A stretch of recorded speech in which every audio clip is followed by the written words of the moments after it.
अहमद, अनुराग भदौरिया, अतिकुर रहमान और सुरेंद्र राजपूत है। सुरेंद्र राजपूत, आपके पास मैं आता हूं, आप अपनी बात को कंप्लीट करिए। मेरा प्रश्न यह है कि क्या कांग्रेस पार्टी ज्ञानवापी मस्जिद का जो सर्वे की बात हो रही है खासतौर पर, और उस पर जो लोगों ने उस वीडियोग्राफी को नहीं होने दिया, उनके खिलाफ खड़ी है? देखिए, दो बातें बड़ी साफ हैं कि देश में एक संविधान है अमीश भाई, और उस संविधान सम्मत कोई भी चीज को न मानने वाला आदमी वो संविधान का विरोध कर रहा है। और सरकार की ताकत होती है, सरकार की इकबाल होता है कि उस सरकार के उस इकबाल के इस्तेमाल करके उन क्या नाम संविधान न मानने वालों को हटाए वहां से। इस बात को लेकर के अगर भारतीय जनता पार्टी की सरकार है वो कायर है, तो उसके लिए आप लोगों को क्यों जिम्मेवार ठहरा रहे हैं? डरपोक है तो लोगों को क्यों जिम्मेवार ठहरा रहे हैं? अगर वो कुछ काम नहीं कर सकती, उसे डिस्पर्समेंट तो नहीं क्या करना करे आता सरकार? ड्यूटीज का, आपकी तो आप तो को कुछ क्यों सरकारों में रहे, आपका अनुभव है, तो आप एडवाइस क्या देना चाहेंगे? सरकार को क्या कर देना चाहिए? वहां गोली चला देनी चाहिए? सरकार क्या करना चाहिए? सुनिए, हाँ, सरकार जिस समय एडवाइस मांगेगी हम पूरी एडवाइस देंगे और पूरी जिम्मेवारी से एडवाइस देंगे। मैं आपको दो तीन फैक्ट आपके सामने रखना चाहता हूं। अच्छा, ये बात बताइए, एक सेकंड आपके पास हूं। ये जो कुतुब मीनार के बाहर लोग पहुंचे जिन्होंने हनुमान चालीसा का उधर पाठ किया, उस पर तो आपके पार्टी के नेताओं ने फटाफट बोला कि ये सब होलीगिज्म है, इनको गिरफ्तार कर देना चाहिए और ये सब बीजेपी करवा रही है, जबकि उनको गिरफ्तार भी कर लिया गया। इस पार्ट पे आप कह रहे हैं जब वीडियोग्राफी नहीं हो पाई, आप कह रहे हैं यार लोगों की गलती नहीं है, या सरकार की गलती है। वहां कुतुब मीनार के बाहर लोगों की गलती है। ये डबल स्टैंडर्ड नहीं है आपको? नहीं, ऐसा हमने नहीं कहा जी। नहीं, आपके नेताओं ने बोला बिल्कुल एक ही बात कही। अरे भाई सुनिए तो अमीश भाई, हमने दोनों एक ही बात कही। आपका दृष्टिभ्रम है। हमने कहा गुंडों के खिलाफ कार्रवाई कीजिए।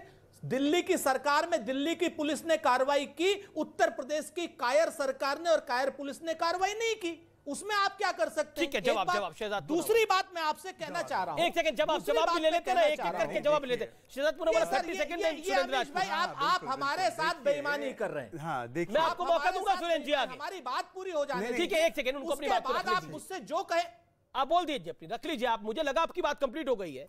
Make your point.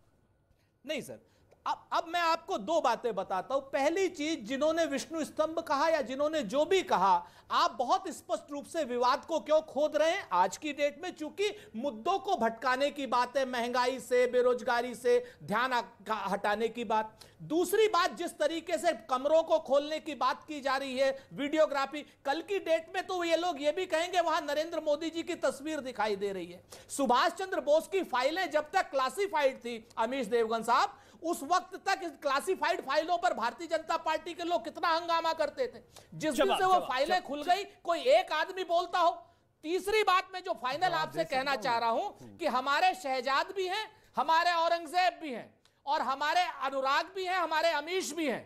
हां, अगर कोई शहजाद जैसा आदमी मीर जाफर हो जाता है और कोई गद्दार हो जाता है तो उसका इलाज हम करना चाहिए। ये कितनी विडंबना की बात है कि यहां पर बैठे कुछ जयचंदों को तब आक्रोश नहीं आया जब इनकी रोम मानसिकता वाली सरकार ने राम जी के अस्तित्व को ही नकारा था और हलफनामा दिया था। परंतु आज अगर ज्ञानवापी तथाकथित मस्जिद का वीडियो सर्वे हो जाए, ज्ञानवापी तथाकथित मस्जिद का सर्वे कोर्ट आदेश देता है, तो कांग्रेस पार्टी के सुरेंद्र राजपूत को बड़ा आक्रोश महसूस होता है। इस सुरेंद्र राजपूत को तब आक्रोश महसूस नहीं हुआ जब इनकी सरकार ने राम सेतु को तोड़ने की साजिश रची, तब इस सुरेंद्र राजपूत को आक्रोश महसूस नहीं हुआ। मेरी आवाज को दबाया जा रहा है। मैंने तो बीच में नहीं बोला था, मैंने बीच में नहीं बोला था। ये सुरेंद्र राजपूत को तब आक्रोश महसूस नहीं हुआ था जब हिंदुओं को टेरर के साथ जोड़ा गया था, जब राम सेतु को तोड़ने की साजिश रची गई थी, जब श्री राम के अस्तित्व को नकारा गया था, राम जी को काल्पनिक कहा गया था, तब ये सुरेंद्र राजपूत को कोई आक्रोश नहीं महसूस हुआ। परंतु आज औरंगजेब के कुकृत्यों को उजागर करने का एक मौका कोर्ट ने दिया है, तो तुरंत सुरेंद्र राजपूत बोल पड़ता है। इसीलिए मैं कहता हूं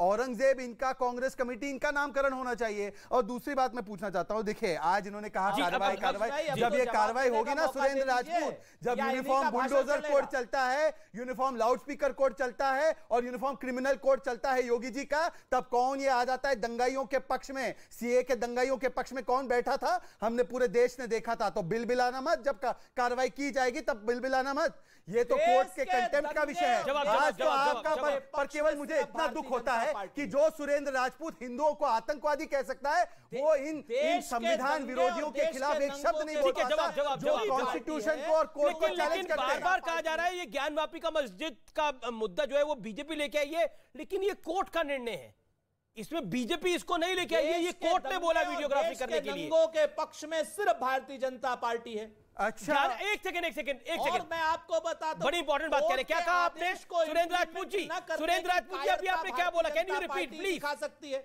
आपने क्या बोला अभी? आपने क्या बोला? इंपॉर्टेंट बात बोली आपने। देश के दंगे और देश के नंगों के पक्ष में सिर्फ भारतीय जनता पार्टी। दंगे कैसे? देश में दंगे कैसे? अगर ज्ञानवापी मस्जिद में सर्वे होगा तो देश में दंगे होंगे। ये लोग अगर कोर्ट बोलेगा कि वहां पर सर्वे होना चाहिए तो देश में दंगे होंगे। एक सेकंड, अगर ज्ञानवापी मस्जिद के अंदर सर्वे होगा, वीडियोग्राफी होगी तो देश में दंगे होंगे। ये कैसे रिलेट कर रहे हैं? आदेश का पूरा सम्मान भारतीय जनता पार्टी दंगे करवाना चाहते हैं लोग। जब 92 और 22 की बात करते हैं तो ये देश के दंगों की बात करते हैं, देश के दंगे।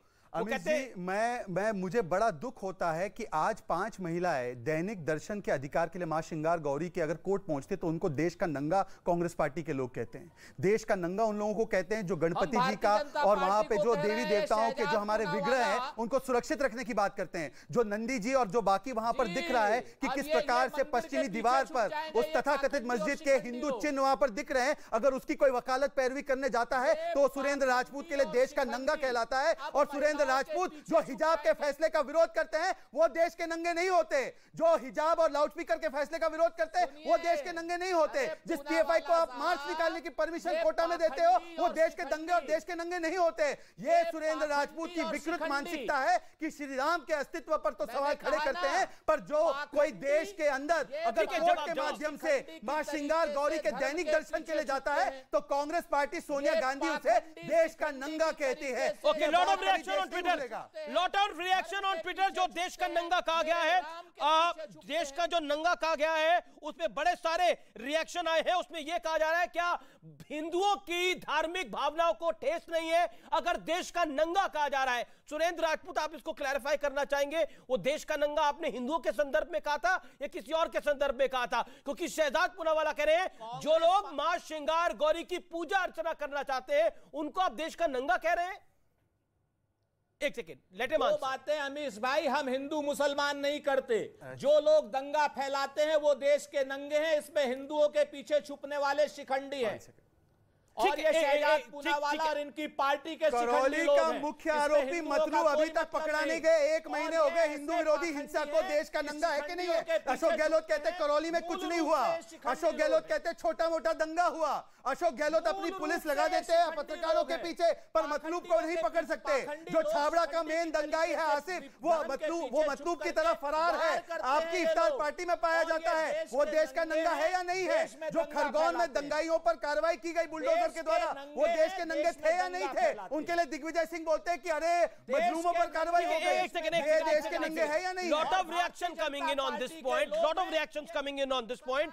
अनूप हैं, वो भी कुछ लिख रहे हैं। वो कहते हैं कांग्रेस के बारे में वो कुछ लिख रहे हैं, मैं उस बात को पढ़ना नहीं चाहूंगा। और ये बहुत गलत बात हुई है अमीश भाई आपके कार्यक्रम में। एक व्यक्ति किसको नंगा कह रहा है ये स्पष्टीकरण करना चाहिए। क्या देश के हिंदुओं के लिए? मुझे नहीं लगता देश के हिंदुओं के लिए ये बात कही गई है, लेकिन संदर्भ उनका कुछ और था। भारतीय जनता पार्टी के लोगों के लिए है, वो लोग जो दंगा फैलाते हैं। जी ओके, ये एक second, Bharatiya Janata party court गई है इस मामले में? नहीं गई है। 5 श्रद्धालु, एक सेकंड 5 सेकंड चाहता हूं।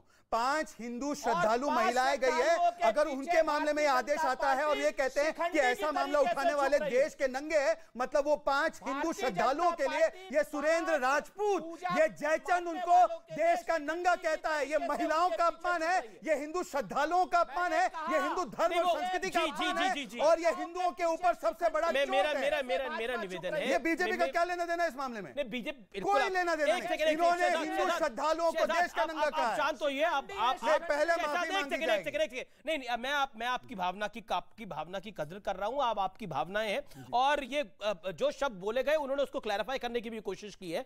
देखिए, कई बार डिबेट के अंदर गर्मा गर्मी हो जाती है, कुछ शब्द बोले जाते हैं, लेकिन तात्पर्य वो नहीं होता। लेकिन मैं रिजवान अहमद को इस चर्चा में लेके आना चाहता हूं। लेकिन अभी चर्चा हुई कि देश में मुद्दों को दबाने के लिए, देश में मुद्दों को भटकाने के लिए सब कुछ हो रहा है।